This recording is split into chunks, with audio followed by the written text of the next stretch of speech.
તો રાજકોટનું જૂનું market yard લાલચોળ ડુંગળીથી છલકાયું, પરંતુ ડુંગળીના પૂરતા ભાવ ન મળતા ખેડૂતો પરેશાન થઈ રહ્યા છે। જૂના માર્કેટિંગ યાર્ડમાં ડુંગળીની ભરપૂર આવક થઈ છે। ડુંગળીનો પટ ભરાઈ જતા માર્કેટિંગ યાર્ડ દ્વારા તેમના જ અન્ય પ્લોટમાં ડુંગળી રાખવાની વ્યવસ્થા કરવી પડે છે।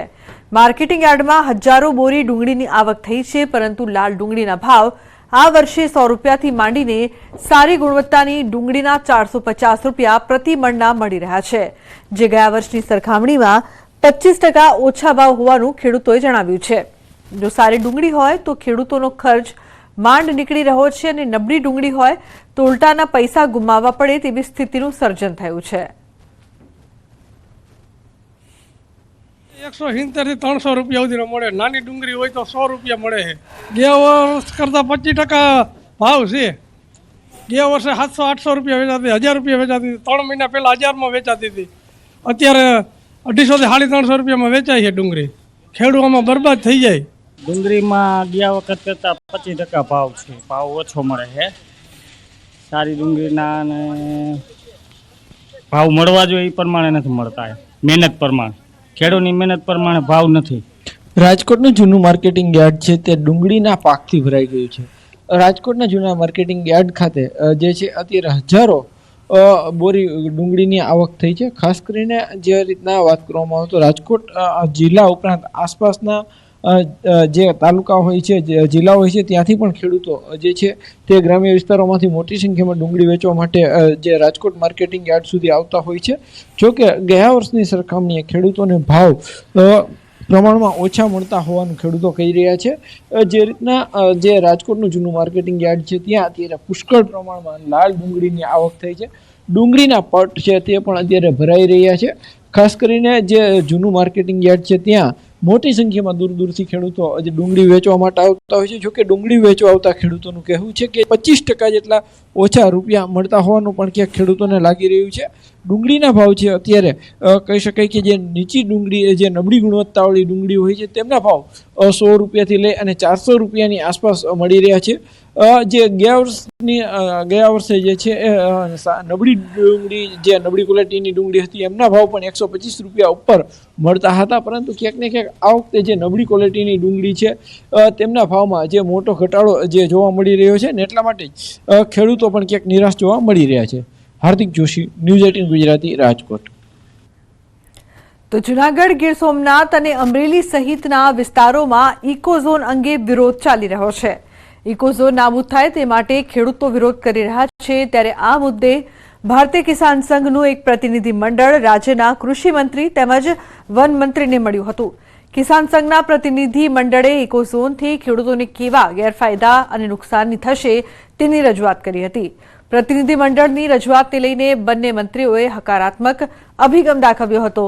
ઇકોઝોન મુદ્દે કેન્દ્ર સરકારમાં રિપોર્ટ કરવામાં આવશે અને ખેડૂતોને કોઈ મુશ્કેલી નહીં પડે તેવી ખાતરી આપી હતી। શ્રી રાઘવજીભાઈ પટેલ અને વન મંત્રી શ્રી મુળુભાઈ બેરા સાથે ગાંધીનગર ખાતે એક બેઠક યોજાયેલી। ઇકો સોસાયટી ઝોન ન લાગુ પડે અને ખેડૂતો એમાં હેરાન ન થાય, ખેડૂતો ખેતી ન છોડે એ વિષય ઉપર અમે રજૂઆત કરી છે અને બંને મંત્રીએ હકારાત્મક જવાબ આપ્યો છે। તો મહેસાણાના બહુચરાજીમાં ટ્રાફિકની સમસ્યા જાણે માથાનો દુખાવો બની છે। યાત્રાધામ બહુચરાજી સી આકારમાં વિકાસ પામ્યું છે। રેલવે લાઇનના કારણે મુખ્ય માર્ગના બંને છેડે ટ્રાફિકની સમસ્યા જોવા મળે છે। મહેસાણા અને પાટણથી વિરમગામ અને માંડલ તરફ જતા વાહનોના કારણે હાઈવે પર ટ્રાફિકની સમસ્યા વધી છે, પરંતુ જો બહુચરાજીમાં કાલરી ફાટકથી શંખલપુર ફાટક સુધી સમાંતર કાચો રોડ છે, જે રોડ પાકો બનાવવામાં આવે તો ટ્રાફિક સમસ્યાનો ઉકેલ આવી શકે તેમ છે। ત્યારે આ અંગે બહુચરાજીના ધારાસભ્યએ જણાવ્યું કે આ અંગે કલેક્ટરે નિરીક્ષણ કર્યું છે અને રેલ વિભાગને રોડ બનાવવા માટે સૂચન કરવામાં આવ્યું છે। ટૂંક સમયમાં બહુચરાજીના લોકોને ટ્રાફિક સમસ્યામાંથી છુટકારો મળી શકે છે। થોડોક 200-300 મીટર જેટલો રોડ બનાવવાનો બાકી છે, વચ્ચેનો અહીંયા બની ગયો છે। આ બાજુ પણ 200-300 મીટર સંકલ્પ રોડને જોડતો રોડ બાકી છે। એ કલેક્ટરશ્રીને રજૂઆત કરી છે। કલેક્ટરશ્રી, ડીડીઓશ્રીએ પ્રત્યક્ષ આવી નિરીક્ષણ કરી અને રેલવે અધિકારીને સૂચના આપી છે। તો ભાવનગર નજીક બુધેલથી સિત્સર માર્ગ વચ્ચે લાખણકા ડેમ પાસે આવેલ બ્રિજ અતિશય બિસ્માર હાલતમાં છે. હાલ આ બ્રિજનું રીટ્રોફિટિંગ કરવામાં આવી રહ્યું છે, ત્યારે પૂર્વ શહેર કોંગ્રેસ પ્રમુખ સહિતના લોકોએ બ્રિજના સમારકામ અંગે સવાલ ઉઠાવ્યા છે. પૂર્વ ધારાસભ્ય કનુ બારૈયાએ જણાવ્યું કે બ્રિજ સદંતર ખખડધજ સ્થિતિમાં છે, તેને સમારકામની નહીં પરંતુ નવો જ બ્રિજ બનાવવાની જરૂર છે. વહેલી તકે નવો બ્રિજ નહીં તો બને તો ચોક્કસપણે ભયાનક અકસ્માત સર્જાય તેવી ભીતિ છે. ત્યારે હવે તંત્ર ક્યારે બ્રિજ અંગે નોંધ લે છે અને નવા બ્રિજની કામગીરી ક્યારે શરૂ કરે છે તે જોવું રહ્યું. બ્રિજ એની આયુષ્ય પૂરી થઈ હોય ત્યારે આ બ્રિજને રિપેર ન કરાય, આ બ્રિજને નવો જ બનાવવો પડે અને ભવિષ્યમાં લોકોની સલામતીને ધ્યાને રાખીને આ બ્રિજને નવો બનાવે એ અત્યંત જરૂરી છે. નહીં તો આવતા દિવસોમાં જેમ ભૂતકાળમાં અનેક અકસ્માતો થયા છે એમ આવતા દિવસોમાં પણ આપણે સામે ચાલીને અકસ્માતોને નોતરું આપીએ એવું 100% બનશે. ઓલરેડી પાયાથી તૂટલો હોય તો ગમે ત્યારે અકસ્માત થવાનો, ઉપર થીંગડા મારવાથી કશું થવાનું નથી. નવો બનાવવો પડે આ પરિસ્થિતિ છે, પણ તંત્ર ફક્ત એને થીંગડા મારી અને લોકોનો રોષ શાંત કરવા માંગે છે. પણ મને એવું લાગે છે તો પાટણ પાલિકામાં જન્મ મરણના પ્રમાણપત્ર કાઢવાના મામલામાં પાટણ પાલિકાના ચીફ ઓફિસર દ્વારા ખુલાસો કરાયો. મહત્વનું છે કે પાલિકા પર આક્ષેપ થયા હતા કે વર્ષ 2015 પૂર્વના બારકોડવાળા પ્રમાણપત્ર પાલિકા દ્વારા કાઢી અપાતા નથી, પરંતુ આ આક્ષેપોને પાલિકાના ચીફ ઓફિસરે નકાર્યા. તેમણે કહ્યું કે પાલિકામાં જૂના નવા જન્મ મરણના તમામ દાખલા કાઢી અપાયા છે. પાલિકાના કર્મચારીઓ નિષ્ઠાથી કામગીરી કરે છે. બીજું કોઈ પાલિકા બહાર કોઈ જન્મના દાખલા પૈસા આપી કાઢે છે તે બાબતે સુપ્રિન્ટેન્ડન્ટને તપાસ સોંપી છે. તેમાં પણ જે દોષી હશે તેની સામે કાર્યવાહી કરાશે. એક રજૂઆત મને પણ મળી છે, એ બાબતે મેં મારા ઓફિસ સુપ્રિન્ટેન્ડન્ટને તપાસ સોંપી છે.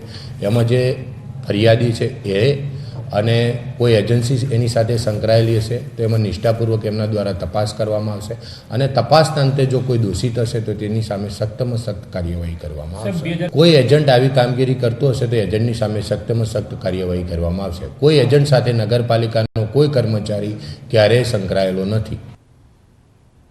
તો ગાંધીનગરમાં ક્ષત્રિય સમાજના ધામમાં રાજપૂત સમાજ સંકલન સમિતિની સીએમ સાથે બેઠક મળી. ક્ષત્રિયોને સંગઠનમાં સ્થાન આપવાની કરી માંગ. ક્ષત્રિય સમાજને સંગઠનમાં યોગ્ય સ્થાન મળે તે અંગે ચર્ચા કરી. વિધવા પેન્શન યોજનામાં વધારો કરવાની માંગ કરી છે. પણ વસ્તીના પ્રમાણમાં ન્યાય મળે, પૂરતું પ્રતિનિધિત્વ મળે એવી જનરલ રજૂઆતો કરી છે. અને જે જિલ્લાઓ, જે મહાનગર ત્યાં ક્ષત્રિય સમાજની પૂરતા પ્રમાણમાં વસ્તી છે એને પણ ધ્યાનમાં લેવામાં આવે. સમાજને અવગણના થતી હોય, સમાજને અન્યાય થતો હોય, વ્યક્તિગત પરેશાની પણ કનરગત પણ ચાલતી હોય એવા અમને રિપોર્ટ મળતા હોય છે, જેની માટે ખાસ અમે આજે સીએમ સાહેબ સાથે રજૂઆત પણ કરીને એમને પણ કીધું કે આપના પણ આવા ધ્યાનમાં કોઈ મુદ્દા આવતા હોય તો આપની ફરજ છે, આ માટે આપ ખાસ ધ્યાન આપો. તો સુરતમાં વધુ 3 બોગસ ડોક્ટર ઝડપાયા છે. સચિન પોલીસે કરી બોગસ ડોક્ટરોની ધરપકડ. સચિન પોલીસ અને સચિન જીઆઈડીસી મળી અત્યાર સુધીમાં કુલ 8 બોગસ ડોક્ટર ઝડપી પાડ્યા. આ ડોક્ટરો ડિગ્રી વિના વગર પ્રેક્ટિસ કરતા હતા. સુરતના અલગ અલગ પોલીસ મથકમાં બોગસ ડોક્ટરો પકડવાની કાર્યવાહી તેજ કરાઈ છે. એક દિવસથી સ્થાનિક પોલીસ અને જિલ્લા પંચાયતના હેલ્થ ડિપાર્ટમેન્ટના મેડિકલ ઓફિસરની ટીમે સંયુક્ત રીતે સચિન અને સચિન જીઆઈડીસી પોલીસ સ્ટેશન વિસ્તારમાં અલગ અલગ જગ્યાએ ચકાસણી હાથ ધરેલી છે. જે રેડ ચકાસણી દરમિયાન ટોટલ 8 બોગસ ડૉક્ટર મળી આવેલા છે. 8 બોગસ ડૉક્ટર વિરુદ્ધમાં કાયદેસરની કાર્યવાહી હાથ ધરવામાં આવેલી છે. સચિન પોલીસ સ્ટેશન વિસ્તારમાં 3 બોગસ ડૉક્ટરો વિરુદ્ધમાં કાર્યવાહી કરવામાં આવેલી છે. તો વડોદરામાં વિદ્યાર્થી અને વિદ્યાર્થિનીનો આપઘાત. મહીસાગર નદીમાં ઝંપલાવીને કર્યો આપઘાત. વાંકાનેર ગામની સ્કૂલમાં બંને સાથે ભણતા હતા. સગીર પ્રેમી જોડાએ એક સાથે આપઘાત કરતા ગામમાં ચકચાર. વિદ્યાર્થીની ધોરણ 10માં અને વિદ્યાર્થી 12મા ધોરણમાં અભ્યાસ કરતો હતો. વડોદરા ફાયર બ્રિગેડની ટીમ દ્વારા બંનેના મૃતદેહોને નદીમાં શોધખોળ ચાલુ. તો બાળકો સોશિયલ મીડિયા સ્માર્ટફોનની નકારાત્મક અસરોથી દૂર રહે તે માટે રાજ્ય સરકાર શિક્ષકો, વાલીઓ અને બાળકો માટે ગાઈડલાઈન રજૂ કરશે. વિદ્યાર્થીઓ સારી રીતે અભ્યાસ કરી શકે. જ્યારે આ મામલે મહેસાણાના વિદ્યાર્થીઓ શિક્ષકોનું માનવું છે તે જાણવાનો પ્રયત્ન કરવામાં આવ્યો. ટીચરો હોય છે તેમના માટે આ ગાઈડલાઈન બહાર પાડવામાં આવી શકે છે.